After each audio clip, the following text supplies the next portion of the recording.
Dzień dobry. Thank you very much, Domenica, for this really, really flattering introduction.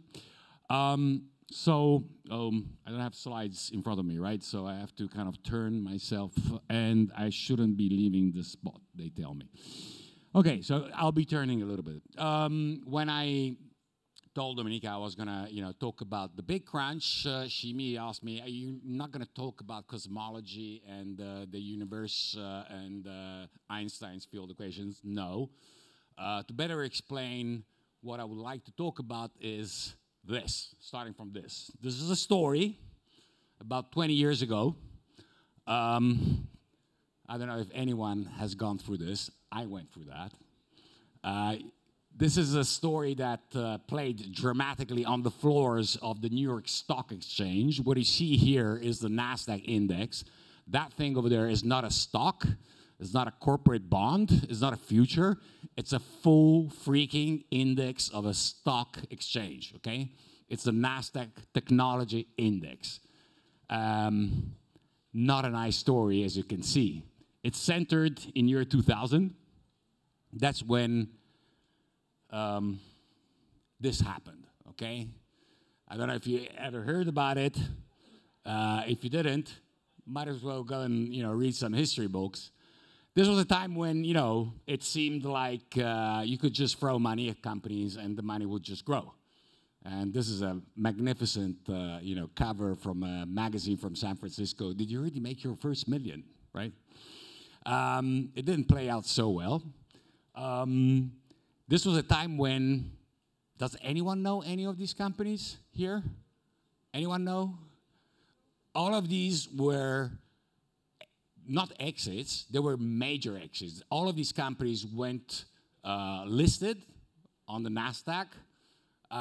Major successes, especially for the companies that were listing these, the advisors that were listing these companies, and for the investors that managed to go to IPO.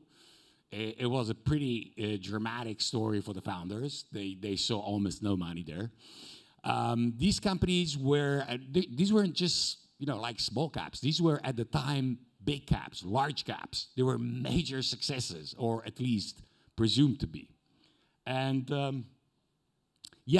in a matter of 2 years, after 2000, none of those companies existed, or if they're existing, they were either acquired or they were really, really, really small, okay? So just to give you an idea of what happened there. So between 1995 and 2000, we saw the NASDAQ grow by 400%.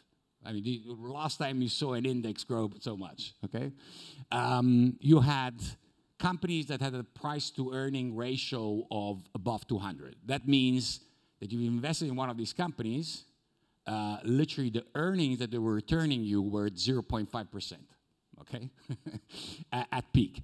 You had companies that grew like 2,619%, like Qualcomm. And Qualcomm wasn't a small company, it was a massive company, okay?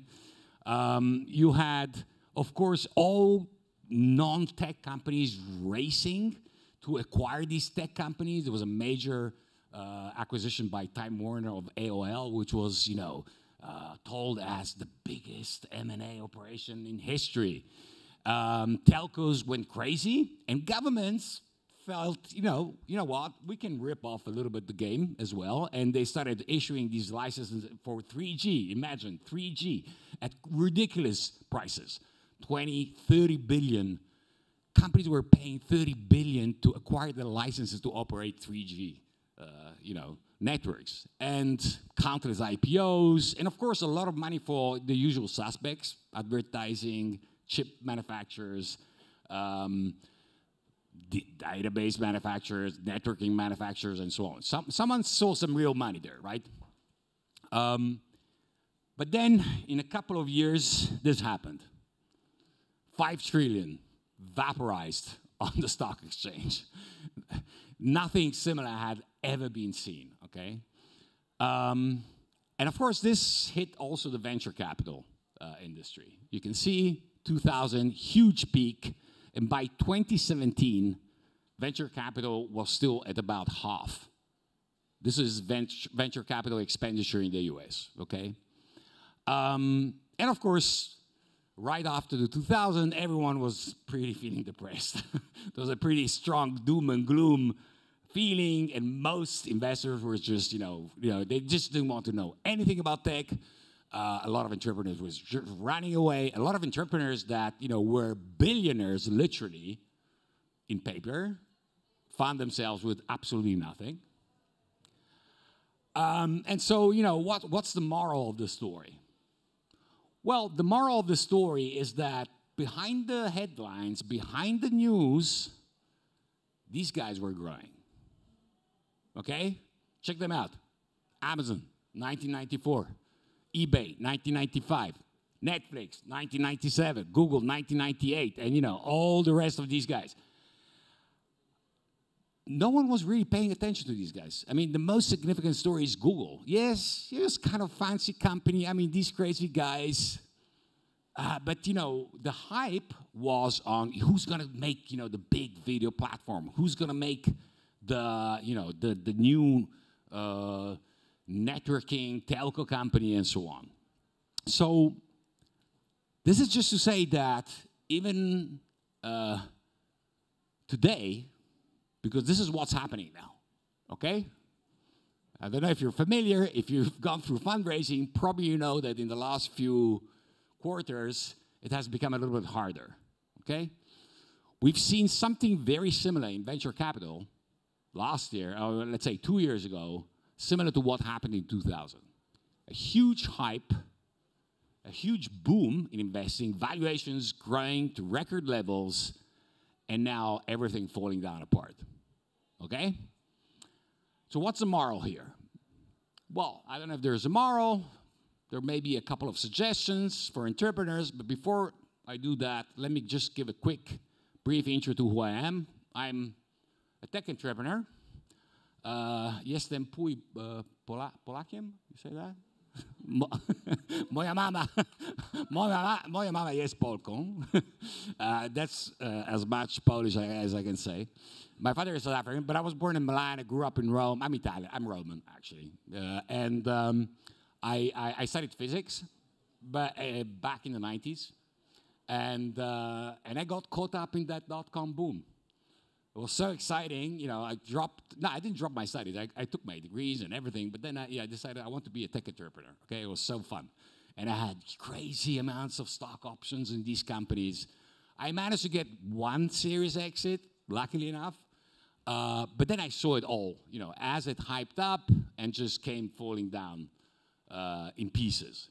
And then, as a tech entrepreneur, I just kept on doing these things, but at the same time, I started having a bit of reputations. Government started calling me.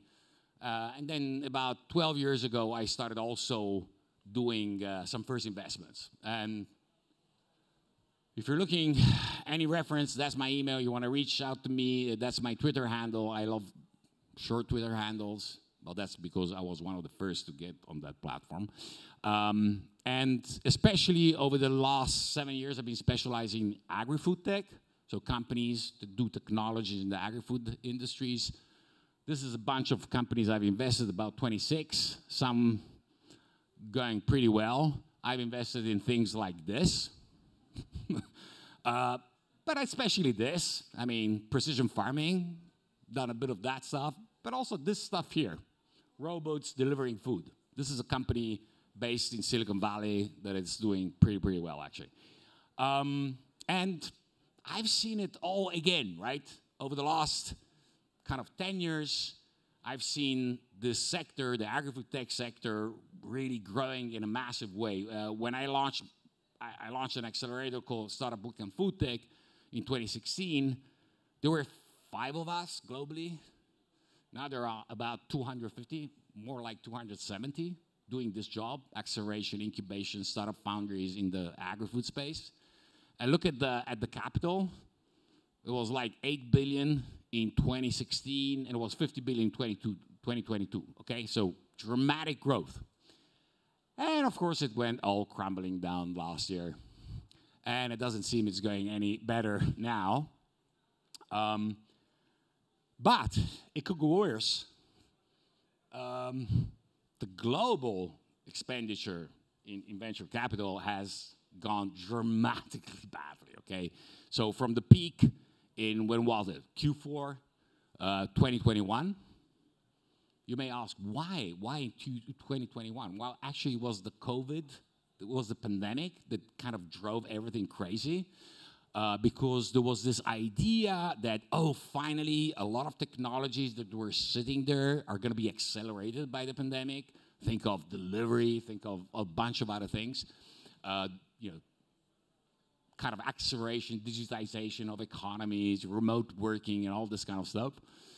And then, since then, it just came down crumbling in pieces. But, you know, just to give you an idea, since you know, in last quarter that we have data from, we went down 2/3 from the peak in Q3, Q4 2021, down 3/4. Down 3/4 from the peak, 2/3 in a year, and just in the last quarter, 1/3 below. This is almost even worse than what we saw in 2000, and doesn't seem to stop. Okay, at the moment at least. So what do we have to make of this? And especially, you know, what's the message for tech entrepreneurs that, you know, find themselves, maybe they've just launched a company or they want to launch a company? Is it really the worst time? Yeah, it's not a good time to fundraise. And I help a lot of startups to fundraise. That's what I really do today, okay? But I think there are a couple of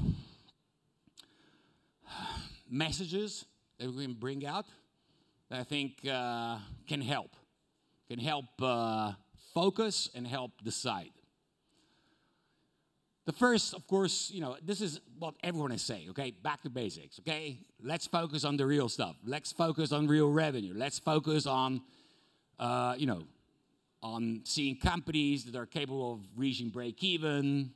Let's not get stuck on crazy metrics like, you know, just free users and so on. Although, I should say that, for example, Google, in 2000, they weren't making $1 in revenue. It will take them still about 3 years to start making money out of advertising. But that's not really necessarily the case, okay?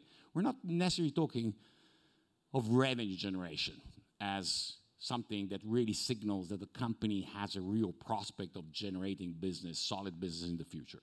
But certainly, that's, you know, that's one way to go. And if we want to be a little bit more specific, let me mention this guy here, okay? Everyone knows who this guy is? Yeah? Few? Oh, not many. So this guy, actually, this guy wrote a very popular book called The Lean Startup. When did he write this book? In the mid-2000s. And guess what? Most of his learnings were about exactly, precisely what had happened during the dot-com boom and bust. And everyone remembers him for this thing, right? The lean startup cycle of development and so on. But a lot of people, especially those that didn't read his book, maybe missed this thing. Value metrics. He spends a lot of time trying to make sure you understand the difference between vanity metrics and value metrics. What we saw during the boom of the dot-com era, and what we've seen also in recent years, is a return of vanity metrics. Metrics that don't really represent what the business is. And I think that the key first message is going back to understanding what are your real value metrics, how you measure them, and if they really represent the business that you're developing. That's the first thing. And of course, value metrics are extremely important when we're talking about disruptive innovation. Let me remind you disruptive innovation, what it is, okay? Because I think a lot of people still don't get it. Disruptive innovation started in the 90s, yeah, when I started. And it's all about low-cost, accessible, enabling technologies that enable entrepreneurs which have the right knowledge, entrepreneurial spirit, to develop at a low cost services that have potential to disrupt existing markets, okay?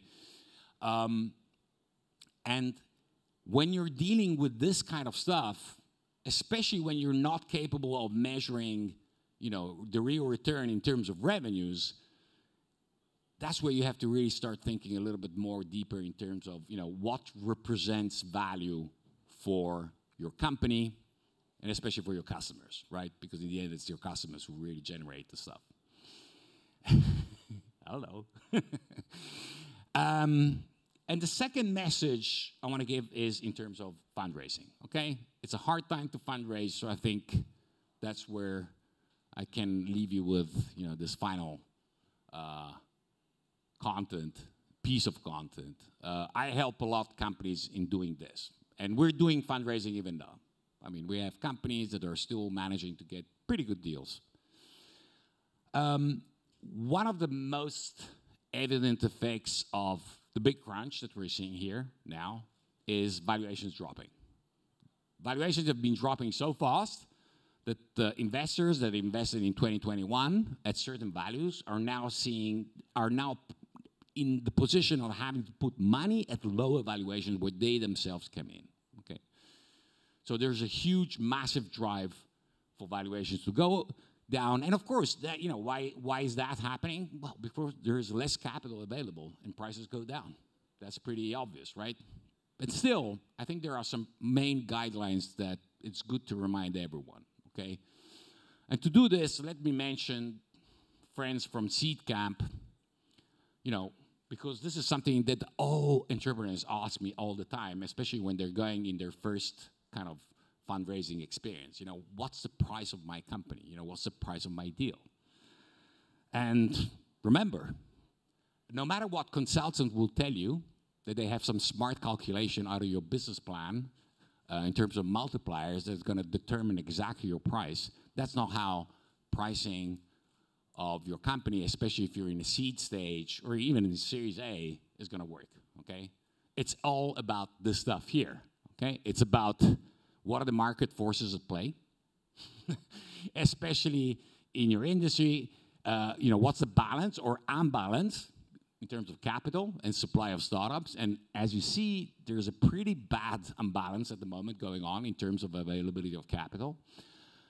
It's, yes, have there been any recent exits in your market? That's, of course, going to drive up your valuation. It's the willingness of strategic investors to put some extra, to get into your deal. And, of course, is the level of desperation of entrepreneurs. And there is a lot of desperation now, which is playing very badly for entrepreneurs. But in all of this, remember that the main determinant of your price is your financial ask. This is something that a lot of people still don't get. Okay, what's going to determine the value of your company is what's your financial ask in your next round. And this is pretty obvious, the reason why. And when I'm talking about financial ask, I'm not talking about this, okay? This is the thing that you get in a lot of pitches. What I'm talking about financial ask is what's the amount of money that's going to get you to the next round? Because that's what investors want to see. What are those 2, 3, 4, 5 key goals that you are planning to achieve with the money that I'm giving you in order to bring your company to the next round?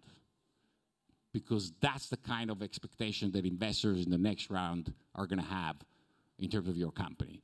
And that's why it's interesting for me as an investor now, because the only way I have to measure the value of my investment over the course of the next many years is going to be the value that you're going to reach in the next round, and then in the next round, and so on. Remember, the average duration of a VC investment is 7 years to exit. If you're doing seed, add another 1.5 years, 8.5 years. If you're pre-seed, add another 1 year, 10 years. 10 years average, okay? Remember, your investor putting money in your company at pre-seed has an average expectation of exiting in 10 years. So the only way as an investor that I have to measure the progress of my investment is your next round. And that's why I want to make sure, before I give you money, that you have very, very clear ideas of what you're going to be doing with my money in terms of reaching those main goals that investors are going to be expecting in the next round, okay? So your seed, you're doing seed, well, most likely you're going to do what's going to be your next round is going to be a Series A. So what's the expectation of investors at Series A? At least 1 to 2 million revenue. And getting there, growing by at least 3 to 4, 5 times in a year. So you might as well show me that you have a plan with my money to reach those kind of targets, okay? So, and you know probably what the runway is, you know, the extra money because things fuck up, sorry. And so, which of course grows with the uncertainty of the investment. So it grows as you go back in terms of seed or pre-seed. And remembering that this is the basic structure of any deal. Your business goals, your runway, which has to generate, you know, enough cash for you to survive, you know, something between 12 and 30 months at most, okay? And why is this, you know, how is this related to valuation? It's related in the sense that you have to make sure when you start thinking about fundraising, what are the priorities for investors, which become your own priorities in terms of company development, corporate development. So, no easy deals, unfortunately for you, in the next few years. But I think that history and what we're really seeing now, because there are companies that are doing fundraising and they're doing it at also pretty decent valuations. Two key, you know, messages I want to leave out here, which I think are going to help you and pay out, hopefully, is first, make sure you really start refocusing on your metrics, and secondly, really prioritize the main goals for your fundraising. I see a lot of companies that do lots of crazy stuff at various stages of their life. A lot of times, things they're doing are not really relevant. What's relevant is determined by your next round. Drive your plans from there, backwards, and this is going to help, hopefully. And then, of course, as always, times are going to get better. But if history tells us something, is that it's a bit of a depression, and then it starts growing slowly, slowly, until it gets up. And that's it. Thank you, guys.